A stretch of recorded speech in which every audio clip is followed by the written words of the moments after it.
Salam dostlar, bugünkü videomda size Oğuzlar barada gurrun vermekçi. Eğer videomuz göňüňize ýarasa, like koymagy ýatdan çykarman.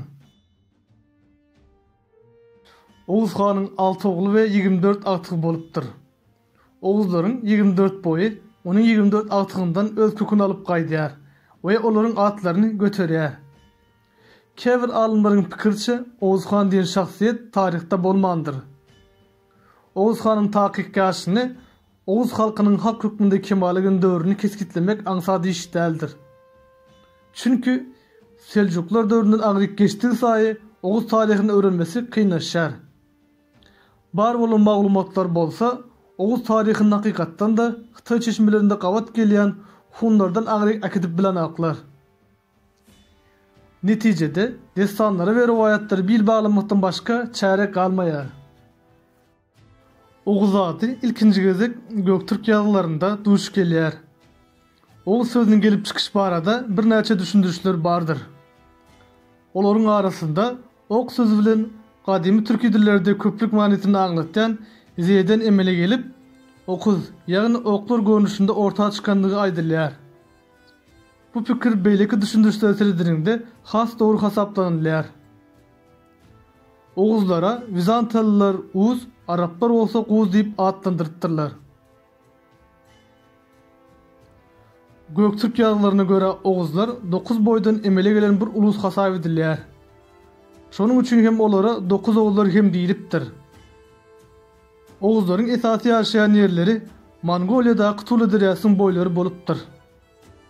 Göktürk nesil şalygyndan Kutluk Şat we onuň weziri Tonyukuk döwletini täzeden gurjak bolan wagtlarynda 9 oğullar bu ýerde iň güçlü uluslaryň biri bolupdyr. Olaryň hukmdarlaryna Kagan diýilipdir. Göktürkler wagtyň geçmegi bilen 9 oğullar özüni tabyn edipdirler. Bilge Kan döwründe 9 oğullar olara göndöngöni bagly ýaşapdyrlar. 744-nji ýylda Göktürk döwleti Uygurlar tarapyndan ýykylýar. Sonra Uygur hukmdary Kül Bilge Kan öz oğluny 9 oğullara başçylyk edip belleýär. Onuň ogly Moýançer adydan tanalyp başlaýar. Moýançer 747-nji ýylda İl 70 Bilge Kan adyny alýar. İl 70 Bilge Kan hukmdarlygynyň ilkinji ýyllarynda 9 tatarlar we 9 oğullar wagtal gozgulyň turdypdyrlar. Emma Kana garşy üstünlük gazanyp bilmendirler. Ondan sonra 9 oğullar 10 Uygurlaryň tarapyna geçipdirler we olaryň goşununda uly ähmiýete eýe bolupdyrlar. 840-njy ýylda söwüşçüň taýpalaryň biri bolan Kırgızlar ordu balygy ele geçiripdirler. Hem de Uygurlaryň iň soň hukmdary bolan Hosany öldüripdirler. Kırgızlar bu ýerde yüzlerçe adamy kılıçdan geçiripdirler. Bu wakadan soňra 9 oğullar Uygurlar bilen bilelikde Gündogor Türkistan topraklaryna göçüp gidipdirler. Reşidettin Fazlullah İhemedani Camiut Tevarih adlı eserinde 9 oğullar ve Uygurlar birlikte yaşandıklarını yazıptır. Göktürk yazılarında Kültegin töreninde Günwatar Göktürk Kanyna wekilçilik etýän 2 ilçiniň birisiniň ady Oğuz Bilge Taňmaç bolandygyny aýdylýar. Xitay çeşmelerine göre Günwatar Göktürk döwletini kuran 10 sany boýa başgaça 10 ok hem diýilipdir. 10 oklar 2 şaha bölünipdir we hertiniň deň mukdarda boýlary bolupdyr. Bu boýlaryň biriniň adyna Bozok, beýlekisine bolsa 3 ok diýipdirler. Oğuz hukmdarlaryň wekilleri Kül, Köl, Erkin adyny göteripdirler. Günwatar we Gündogor Göktürk kanlarynyň bolsa ýagulary bardy. Ýabgu derejesi kandan sonra ikinji orunda bolup Mälik Şah diýen manysy bolupdyr. Seyhun derýasynyň boýlarynda ýaşaýan oğullaryň hem ýagu ady bolupdyr. Xitay taryh çeşmeleriniň ýazyşyna görä Günwatar Göktürkleriň dili Gündogor Göktürkleriňden bir näme tapawutly bolupdyr. Oğuzlar şol döwür Günwatar Göktürk döwletine degişli bolupdyrlar. Oğuzlaryň dili Isyk-Köl törende ýaşaýan Garahanlaryň dilinden tapawutly bolupdyr. Gara irtiş boýlarynda ýaşaýan garlyklar Günwatar Göktürk kanlygynyň ýykylmagyna sebäp bolupdyrlar. Oğuzlar bu wakadan sonra takminlere göre Halif Mehdi Billah zamanında Mavera Nahra, ýagny Seyhun derýasynyň boýlarynda ornaşýarlar. Bu sebäpde Oğuzlardan peçenekler ýaşapdyrlar. Şimdi olar Oğuzlar tarapyndan gysylyp çykarylypdyrlar. Sonra peçenekler Ýaýyk derýasynyň aňarsyndaky ýerlere göçüp gidipdirler.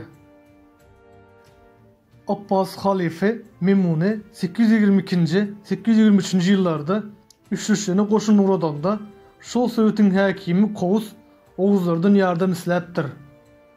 Bu bolsa şol wagtlar Oğuzlaryň Seyhun derýasynyň boýlarynda ýaşandygyny görkezýär. Horasan häkimi Abdullah bin Tahir Mavera Nahra akymlaryny dowam etdiren Oğuzlara garşy goşun uradypdyr we ýeňiş gazanypdyr. Ýöne bu söwüşiň haçan bolup geçendigi hakynda anyk maglumat ýokdur. Geografiýaçy Istahiniň pikiriçe Oğuzlaryň ýaşaýan ýerleri Hazar deňizinden Seyhun derýasynyň boýlaryndaky Farab we Isticaba çeni bolan aralygy öz içine alypdyr. 10-njy asyryň başlarynda Hazar deňiziniň gündowy kenarlarynda ýerleşen Siyah Kuk ýarımadasynda Oğuzlaryň bir bölegi mesken tutupdyrlar. Soňra bu ýeriň ady Baňgyşlak, ýagny Müňgyşlak diýilip atlandyrypdyr. Bu ýerde esasanda Oğuzlaryň Çodur, Igdir, Emir, Garkyn we Salyr taýpalary ýaşapdyrlar. Oğuz ýurdunyň musulmanlar bilen sergitleşen ýerleri Günorta Günwatarda ýerleşen Jurjaniýa çenini Demirgazyk Günwatarynda bolsa Şit şäherinden başlaýardy. Mavera Nahrdaky Oğuzlaryň äretşägi Buharanyň Demirgazygyndaky çölden başlap Isticab sewdine çeni uzalyp gidýärdi. Seyhun derýasynyň sağ kenarynda Garaçuk daglarynyň eteginde Ýeti şäherinden bir gün uzakda ýerleşen Oğuzlaryň Savran şäheri musulmanlar bilen äretşägi bolup durýardy. Istahri Oğuz ýurdunyň Demirgazyk serhedi İdil derýasyndan başlaýandygyny ýazypdyr. Ýöne muňa garamazdan tersine İbn Fazlan 921-nji ýylda Bulgarlaryň ülkesine gidende Jim, ýagny Emba derýasynyň aňarsynda Oğuzlara gawat gelmändir. Onuň ýerine Ýaýyk derýasynyň günwatarynda peşeneklere duş gelipdir. Käbir geografiýaçylar Aral kölüniň Demirgazygyndaky çöllük sahralara Oğuz çölü hem diýipdirler. Oğuzlar bolsa muňa Garagun çöl diýip atlandyrypdyrlar. Halk destanlarynda we tarih eserlerde Oğuz daglary diýilip atlandyrylýan Kazkurt we Kazlyk daglary Garaçuk dağ gerişlerinde ýerleşipdir. Häzirki Sirderýanyň ady 10-njy asyryň tarih çeşmelerinde Nehrüşşaş diýilip ýazylypdyr. Oğuzlar bolsa muňa Diňeje derýa diýipdirler. İslam alımlar bu derýanyň adyna Seyhun, am derýanyň adyna bolsa Jeyhun diýip at beripdirler. Hazar kanlygy Kiýew knýazlygy tarapyndan ýeňişli serawar edilýär. Hazar kanlygy güýjüni ýitirip başlandan soňra olara bagly bolan Hazar deňizi we Aral köl arasynda we töwereginde ýaşaýan Tengirçi Oğuzlar 950-nji ýyllarda Hazarlardan aýrylyp özbaşdak ýaşap başlaýarlar. Tengirçi Oğuzlar Oğuz ýabulugyny döretýärler. 10-njy asyrda Oğuzlaryň esasy merkezi şäheri Ýaňkent bolupdyr. Bu döwlet 155-nji ýyla çenini dowam edip, soňra Seljuky döwletiniň bir parçasy bolup galýar. Oğuzlaryň Gynyk boýundan bolan Seljuk beý we onuň ogullary musulman bolmandan öňürti Musevi inancına eýe bolupdyrlar. Oğuzlaryň aglaby bölegi göçüp gonyp çarwa bolup ýaşapdyrlar. Bahar fasly gelende Demirgazyk günwataryndaky çöllük sahralara göçüp gidipdirler. Kış gelende bolsa Seyhun derýasynyň aşak akymlaryndaky ýerlere gaýdyp gelipdirler. Ýabgu adyny göterýän Oğuz hökümdarlary kış basynda Ýaňkentde ýaşapdyrlar. Oğuz ýurdundaky Jent we Huware şäherlerini Oğuz ýabgulary dolandyrýardy. Oğuz şäherlerinde ilatyň içinde musulmanlar hem ýaşapdyrlar. Mahmud Kaşgary öz tarih eserinde Savran, Garaçuk, Sugnak, Karnak ve sütkün şäherlerini oguzlara degişdigini görkezipdir. Olar bulardan başga da bir näçe şäherler gurupdyrlar. Oguz şäherleri Seyhun deriýasynyň akym boýunça şeýle tertipde ýerleşipdir. Sütkün, Yesi, Garaçuk, Savran, Sugnak, Özkent, Berçinlinkent, Eşnas, Jent we Ýankent bolupdyr. 10-njy asyryň başlarında Seyhun deriýasynyň aşak we orta akymlarynda ýerleşen sebitde ykdysady ösüş tepkini barha artypdyr. Bu döwürde oguzlaryň uly toparlary oturulmy ýaşaýyşa geçipdirler.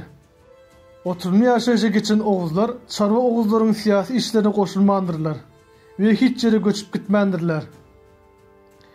Mongollar çozýança şol şäherlerde ýaşapdyrlar. Mongollaryň gelmegi bilen olar Horasana gaçypdyrlar. Mongollar Horasany basyp alandan soňra oguzlar Anadolu'ya göçüp başlapdyrlar. Hawa dostlar, bugünkü videomuz şundan ibaret. Eger oguzlar barada video gelmegini isteseňiz, aşağıdaki komentariýa bölüminde öz pikirleriňizi galdyryp bilersiňiz. Hoş sağ olun, sağlıkda görüşelim.